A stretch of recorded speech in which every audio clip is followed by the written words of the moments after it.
Davam edirik. Çox mövzulu sadə üç hissəli forma. Buna bəzən müxtəlif mövzulu sadə üç hissəli forma deyilir. Mötərizədə qeyd edin bunu. Bunun əvvəlki, yəni sadə, tək mövzulu sadə üç hissəli forma ilə fərqi nədir? Əsas fərqi odur ki, orta hissə birinci hissə ilə və doğal olaraq, təbii olaraq üçüncü hissə ilə bir təzadlıq təşkil edir, fərqlənir, ciddi şəkildə fərqlənir. Burada yeri gəlmişkən A1 də ola bilər həmçinin. Ya dəqiq təkrar, ya dəyişilmiş təkrar. Təkrarların növləri var. Genişlənmiş ola bilər, ixtisarlaşmış ola bilər, statik, dinamik və s. Qalan şeylər demək olar ki, dəyişmir. Bax, bu birinci hissə ekspozisiya funksiyası daşıyır, üçüncü hissə reprizadır, ikinci hissədə işlənmədi sanki, inkişaf. Və həmçinin çox vaxt bu orta hissə yeni kanaldan başlayır. Birinci hissə öz kanalında başlayır təbii ki və sonra yeni kanala keçə bilər və yaxud keçməyə bilər, qapalı halda bitə bilər öz kanalında. Hər bir halda modulyasiya mümkündür. Transpozisiya da mümkündür. İstər bu birinci hissənin sonunda olsun, istər ikinci hissədə olsun, istər üçüncü hissənin əvvəlində olsun. Amma nə olursa olsun, mütləq axırda gəlir öz kanalında bitir. Bu şərtdir, mütləqdir. Bu orta hissənin təzadlığı tonal təzadlıq ola bilər. Əsasən tematik təzadlıq olur. Lad ola bilər, tembr ola bilər. Böyük əsərlərdə, ən kiçik formalarda mahnıda da ola bilər. Qadın oxuyar, sonra kişi oxuyar və yaxud soprano oxuyar, sonra alt oxuyar. Yəni tembr dəyişir, faktura dəyişə bilər və s. Bir məsələ var ki, əgər əsər kiçik həzmə sahibdirsə, ümumi olaraq kiçik həzmlidirsə, onda o təzadlıq o qədər də qabarıq olmur. Həmçinin uzaq kanallara yönəlmə filan o qədər gözlənilən deyil. Amma əgər sadə üç hissəli olmasına baxmayaraq böyükdürsə, deyək ki, periodları böyükdür, qatlı periodlar işlənib və yaxud reprizalar var və s. onda həm təzadlıq daha qabarıq olur, daha çox fərqlənir, həm də uzaq kanallara modulyasiya, transpozisiya filan bunlar mümkün olur. Harmonik təzadlıq olur bu arada. Kanal təzadlığı dedim. Orta hissə ya eyni adlı kanalda başlaya bilər, paralel kanalda başlaya bilər və yaxud dominanta, subdominanta və s. ikinci pərdədən başlaya bilər. Chopin-də olur belə. İkinci pərdə kanallığı. Hər cür gözlənilir. Adətən dominant kanallığı olur, adətən. Əksər hallarda, yəni çox vaxt. Chopin, mazurka nömrə 3. Bura qulaq asaq. Orta hissə onsuz da bax, kanal dəyişikliyi var. Yeni kanaldan başlayır. Daha işarələmirəm, rəngləmirəm. Orta hissə buradır, diqqət edin. Son hissədə nə edir? Gəlir, öz kanalına qayıdır.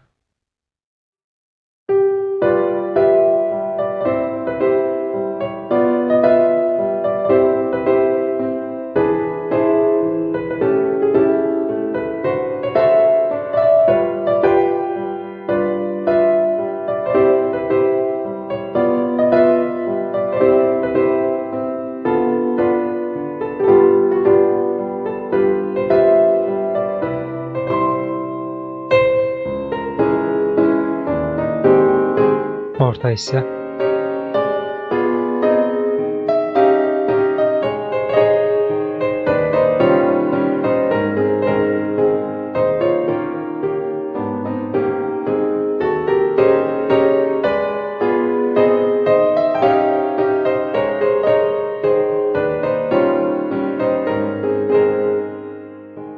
Repriza.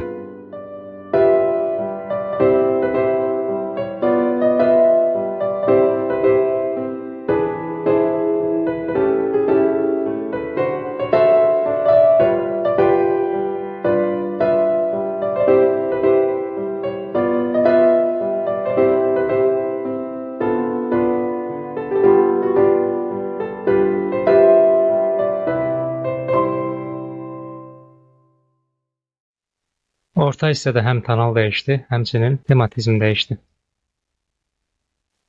Belə formalar instrumental musiqidə, miniatürlərdə çox rast gəlinir. Rəqs janrında, xüsusilə vayslarda, mazurkalarda ya da proqramlı pyeslər. Orta hissələrin təzadlığından danışmışkən, bəzi nadirən hallar olur ki, orta hissədə iki təzadlı tema olur. İki qat təzadlıq deyək buna. Bax, belə xüsusiyyətlər formanı qatlı formalara yaxınlaşdırır, yəni mürəkkəb formalara yaxınlaşdırır. Amma aralarındakı əsas fərq nə olur? Sadə formalar periodlardan qurulur. Amma qatlı formaların tərkibində period da ola bilər ki, hansı ki o da sadə formadır, sadə bir hissəli formadır. Sadə iki hissəli formada ola bilər, sadə üç hissəli formada ola bilər. Biz bu əsərə keçən dərs baxdıq, burada tək mövzulu olduğunu gördük. İlk dərsimizdə də orta hissəsinə də baxmışdıq, daha doğrusu Ronnoya da baxmışdıq. Ronnoda görək necə idi? Demişdim, qayıdacağıq bura. Bax, Ronnodakı bu orta hissə çox mövzulu sayılır. Yeni mövzu var sanki. Və həmçinin bura baxmışdıq, qulaq asmışdıq.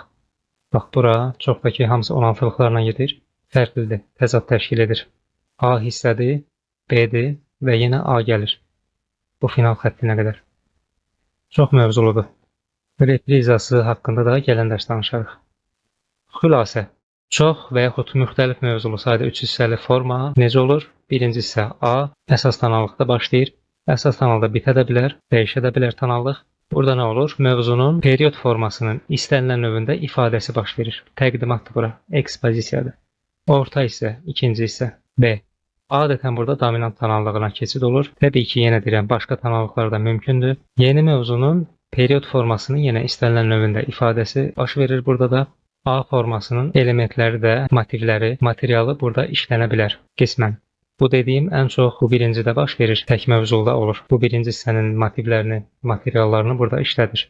Amma çox olmamaq şərti ilə təbii ki, ən əsas cəhət yeni mövzunun olmasıdır. Yeni mövzu ilə bərabər yeni tematizm, yeniliklər burada qabarıq olur. Yeni nə desəz tapmaq olar. Bununla bərabər A hissəsindən də köhnə materiallara rast gəlmək olur, köhnə elementlər. Submotiv ola bilər, intonasiya ola bilər, intonasyon və yaxud bir frazanın, cümlənin variasiyası ola bilər, amma çox dəyişilmiş şəkildə, kifayət qədər çox. Bir sözlə, orta hissə kənar hissələrlə təzadlıq təşkil etməlidir.